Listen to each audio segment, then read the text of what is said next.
नमस्कार दोस्तों, मैं doctor Rakesh Sharma, senior consultant urologist, andrologist and director SR के ग्रुप ऑफ हॉस्पिटल्स। आज अपन एक महत्वपूर्ण विषय पे चर्चा करेंगे जिसे हाइड्रोसील और वेरिकोसील बोलते हैं। बेसिकली ये समस्या होती है जो टेस्टिस होते हैं, जो अपना स्क्रोटम होता है उसके अंदर सूजन आना। पहले मैं बात करता हूँ हाइड्रोसील के ऊपर।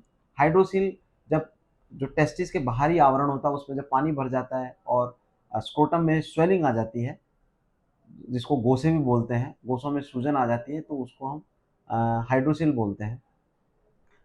हाइड्रोसिल के कारण कई सारे होते हैं, ट्रॉमेटिक भी होता है, इन्फेक्शन की वजह से भी होता है, पोस्ट कोई इंटरवेंशन है जैसे हार्निया सर्जरी या किसी भी कारण की वजह से जब उसके अंडकोश के बाहरी आवरण में फ्लूइड या कुछ भी तरल पदार्थ इकट्ठा हो जाता है उसको हम हाइड्रोसिल बोलते हैं।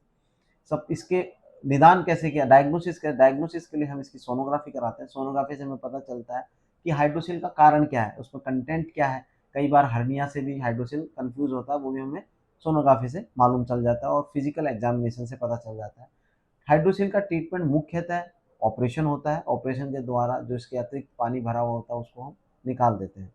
दूसरी बीमारी जिसको वेरिकोसील बोलते हैं, वेरिकोसील हाइड्रोसील से मिलती हुई सी बीमारी है, लेकिन उसके अंदर वेरिकोसील में खून की नसों का सूजन होता है।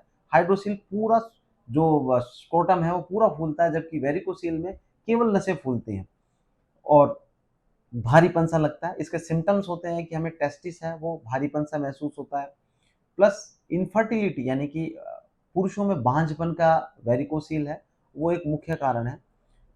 इसका डायग्नोसिस भी हमें डॉपलर स्क्रोटम से मालूम चलता है, सोनोग्राफी से जब खून की नसें फूली हुई होती हैं। इसकी वजह से टेस्टिस का तापमान बढ़ जाता है। तापमान बढ़ने की वजह से उसमें स्पर्मेटोजेनेसिस यानी कि शुक्राणुओं की बनने की जो दर है वो कम हो जाती है और उसके शुक्राणुओं की जो क्वालिटी है वो भी खराब होती है।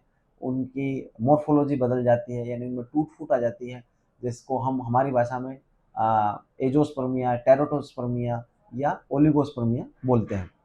इसका ट्रीटमेंट सर्जरी ही होता है। इसमें हम खून की नसों को माइक्रोस्कोप को दें। ये एक एडवांस तकनीक है जिसको माइक्रोस्कोपिक वेरिकोसिलेक्टमी बोलते हैं, जो एडवांस माइक्रोस्कोप में देख करके मुझे खुशी हो रही है बताते हुए कि एसआर के हॉस्पिटल में भी ये माइक्रोस्कोप है उपलब्ध है, जिसके द्वारा हम केवल सेलेक्टेड उन नसों को बांधते हैं और 100% मनुष्यों को फ़ायदा मिलता है। धन्यवाद।